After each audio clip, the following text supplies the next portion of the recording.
नमस्कार शेतकरी मित्रांनो, आजच्या व्हिडिओमध्ये आपण टोमॅटो लाल होण्यासाठी करायचे फवारणी नियोजन व विद्राव्य खतांचं नियोजन याविषयी थोडक्यात माहिती पाहणार आहे। शेतकरी मित्रांनो, व्हिडिओ सुरू करण्या अगोदर ज्या शेतकरी मित्रांनी आपले फार्म स्पॉट हे YouTube चॅनल सबस्क्राइब केले नसेल त्यांनी चॅनल सबस्क्राइब करावे व अशाच नवनवीन व्हिडिओंची नोटिफिकेशन मिळवण्यासाठी बेल या आयकॉनवरती क्लिक करायचं आहे।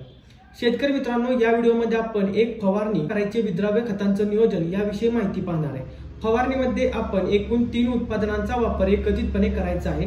ही फवारणी आपल्याला रोप लागवडीनंतर 70 दिवसांनी करायची आहे। या फवारणीमध्ये आपण पहिलं उत्पादन वेलॅग्रो कंपनीचं स्वीट हे घ्यायचं आहे।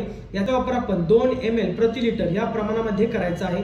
याचा वापर केल्यामुळे फळांमधील साखरेचं व पाण्याचं प्रमाण वाढतं, ज्यामुळे फळांचा रसरशीतपणा वाढतो। फळामध्ये लाइकोपेनिन ऍसिडची निर्मिती लवकर होण्यास सुरुवात होते व फळे चांगल्या प्रकारे लाल होण्यास सुरुवात होते। शेतकरी मित्रांनो, यानंतर यामध्ये दुसरं उत्पादन घ्यायचं आहे ते म्हणजे वेलॅग्रो कंपनीचं बेनिफिट PZ। याचा वापर आपण 2 ml प्रति लिटर या प्रमाणामध्ये करायचा आहे। याचा वापर केल्यामुळे फळांचा आकार वाढतो, फळांचं वजन वाढतं। तर शेतकरी मित्रांनो, याचा वापर केल्यानंतर यामध्ये आपण तिसरं उत्पादन घ्यायचं आहे ते म्हणजे वेलॅग्रो कंपनीचं 5-15-45 हे विद्राव्य खत। याचा वापर आपण 6 ग्रॅम प्रति लिटर या प्रमाणामध्ये करायचा आहे। याचा वापर केल्यामुळे फळांना नैसर्गिक रंग व नैसर्गिक चकाकी येत असते, त्याचबरोबर फळे पिकण्यास सुरुवात होत असते। शेतकरी मित्रांनो, अशा प्रकारे आपण रोप लागवडीनंतर स्वीट 2 ml प्रति लिटर, बेनिफिट PZ 2 ml प्रति लिटर व वेलॅग्रो कंपनीचं 5-15-45 हे खत 6 ग्रॅम प्रति लिटर घेऊन आपण फवारणी करायची आहे। यानंतर आपण विद्राव्य खतांचं नियोजन पाहणार आहोत। या विद्राव्य खतांचं नियोजन करत असताना हे जे काही मी सांगतोय ते विद्राव्य खतांचं नियोजन रोप लागवडीनंतर 60 दिवसांनी आपल्याला करायचं आहे। यामध्ये आपल्याला 3 वेळा खतांचं नियोजन करायचं आहे, ज्यामध्ये आपण पहिल्यांदा 13-0-45 व कॅल्शियम नायट्रेट एकरी 4-4 किलो सोडायचं आहे।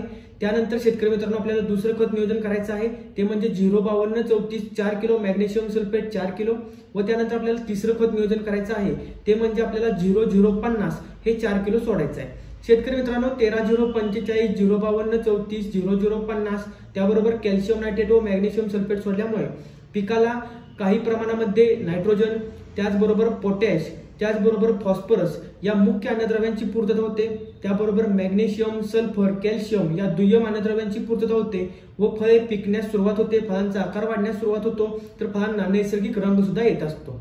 तर शेतकरी मित्रांनो, हे जे काही खत नियोजन करायचं आहे हे आपण 3 वेळा करायचं आहे, ते 60 ते 70 दिवसांच्या दरम्यान करायचं आहे। तर शेतकरी मित्रांनो, अशा प्रकारे आपण रोप लागवडीनंतर 60 दिवसांच्या पुढे विद्राव्य खतांचं नियोजन व 70 दिवसांच्या पुढे फवारणी नियोजन केल्यास आपल्या टोमॅटोची फळे ही पूर्णपणे लाल व्हायला सुरुवात होते व आपल्या उत्पन्नामध्ये चांगल्या प्रकारे वाढ होते व आपला माल योग्य वेळी मार्केटमध्ये गेल्यामुळे आपल्या मालाचे चांगले पैसे होतात व आपल्या उत्पादनामध्ये भर पडते।